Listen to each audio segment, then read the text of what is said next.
AITA for refusing to cancel my bachelorette party and saying our wedding savings is my fiancé's problem? I, 26F, am currently engaged to my fiancé, 28M, and we're supposed to get married in 2 months.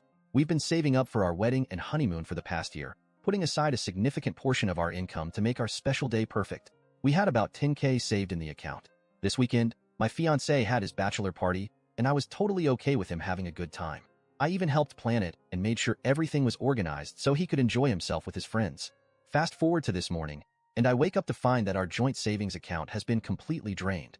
He spent all our savings on his bachelor party. When I confronted him, he said he got carried away and didn't realize how much he was spending. He admitted that he paid for his friends' expenses too, thinking it would be a great last hurrah before we tied the knot.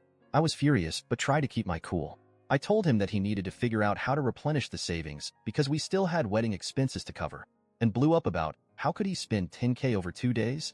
This weekend is my bachelorette party, which has been planned for months. My 4 best friends have already paid for their share, and I've budgeted carefully so that it wouldn't affect our savings. We're going to a Michelin star restaurant in our city, renting an Airbnb, going for brunch in the morning at one of my favorite restaurants the next day, and I rented out an arcade in our city with unlimited tokens and bought a ton of junk food and candy for all of us to share. Altogether, it was less than $400 a person, including the price of the restaurant, Airbnb, arcade rental, brunch and Ubers with myself, spending 1.5K of my personal savings. But now, my fiancé is demanding that I cancel my weekend to show solidarity and help us save money. He says it's only fair since he made a mistake, and we need to cut back on expenses to recover from his spending spree. I refuse to cancel my bachelorette party because 1, I didn't blow our savings, he did, and 2, my friends have already paid for their share, and I don't want to let them down. He's now calling me selfish and saying I'm not being supportive of our future together. He's even gotten some of his friends and family involved, who are siding with him and saying that I should be more understanding and cancel my bachelorette weekend. I get that we're in a tough spot financially now, but I don't think it's fair that I should have to cancel my plans because of his irresponsible behavior. I suggested that he could maybe sell some of the stuff he bought during the party or pick up extra work to make up for it, and that it is not my problem he blew all the money, but he says I'm being unreasonable. Now on to the next story. Story 2. AITA for reporting my boss after he forced me to attend a meeting despite knowing I was in labor. I, 28F, have been working at my company for 5 years, and until recently, I loved my job. I was 8 months pregnant when this happened, about a month ago. So I started having contractions while at work. Since I was not due yet, I thought it was just Braxton Hicks because they weren't that intense. Just a week before that, I had experienced Braxton Hicks and went to the hospital, but it was a false alarm. This time, I was still working when the contractions started in the morning, and I again thought it was Braxton Hicks. I didn't want to cause a scene, so I tried to keep working. Last time I went to the hospital, my boss, John, 45M, made sarcastic comments about me being overly dramatic and joked about how I should schedule my labor around important meetings. I have social anxiety and tend to take people's crap without pushing back, so I just took it. By noon, the contractions were getting stronger and closer together, and I knew it was real labor.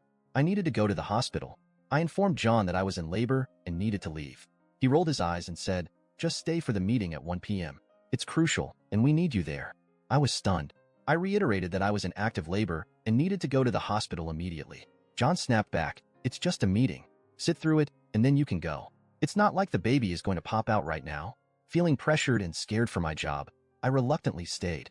The meeting lasted an excruciating 2 hours. By the end of it, I was in so much pain that I could barely walk. I finally left and drove myself to the hospital, where I was admitted immediately. My husband reached 30 to 40 minutes later because he was on the other side of town for a meeting. My daughter was born later that evening, thankfully healthy despite the delay. When I told my husband what had happened, he was furious and insisted we report John to HR. I was hesitant because I didn't want to jeopardize my job, but I agreed it was the right thing to do. HR was appalled and assured me they would handle the situation.